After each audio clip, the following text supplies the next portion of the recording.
the synagogue again, and a man was there who had a withered hand. So they watched him closely, whether he would heal him on the Sabbath, so that they might accuse him. And he said to the man who had the withered hand, "Step forward."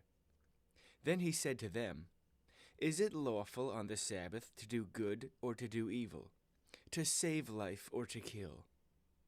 But they kept silent. And when he had looked around at them with anger, being grieved by the hardness of their hearts, he said to the man, "Stretch out your hand." And he stretched it out, and his hand was restored as whole as the other. Then the Pharisees went out and immediately plotted with the Herodians against him, how they might destroy him. But Jesus withdrew with his disciples to the sea, and a great multitude from Galilee followed him, and from Judea and Jerusalem and Idumea and beyond the Jordan, and those from Tyre and Sidon, a great multitude, when they heard how many things he was doing, came to him. So he told his disciples that a small boat should be kept ready for him because of the multitude, lest they should crush him.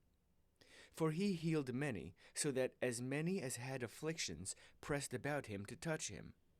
And the unclean spirits, whenever they saw him, fell down before him, and cried out, saying, "You are the Son of God." But he sternly warned them that they should not make him known. And he went up on the mountain, and called to him those he himself wanted. And they came to him.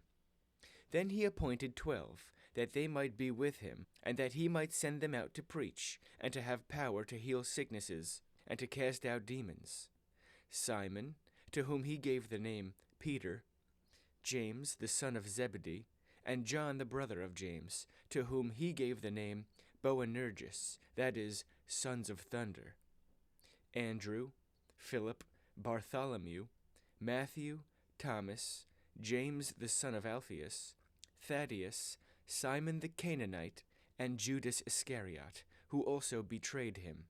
And they went into a house.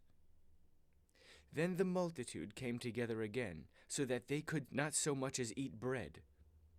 But when his own people heard about this, they went out to lay hold of him, for they said, "He is out of his mind." And the scribes who came down from Jerusalem said, "He has Beelzebub, and, by the ruler of demons, he casts out demons." So he called them to himself, and said to them in parables, "How can Satan cast out Satan? If a kingdom is divided against itself, that kingdom cannot stand.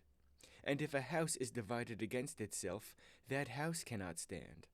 And if Satan has risen up against himself and is divided, he cannot stand, but has an end.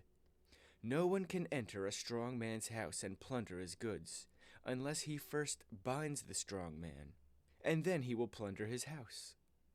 Assuredly, I say to you, all sins will be forgiven the sons of men, and whatever blasphemies they may utter. But he who blasphemes against the Holy Spirit never has forgiveness, but is subject to eternal condemnation, because they said, 'He has an unclean spirit.' Then his brothers and his mother came, and standing outside they sent to him, calling him. And a multitude was sitting around him, and they said to him, 'Look, your mother and your brothers are outside seeking you.' But he answered them, saying, 'Who is my mother or my brothers?' And he looked around in a circle at those who sat about him, and said, 'Here are my mother and my brothers, for whoever does the will of God is my brother and my sister and mother.'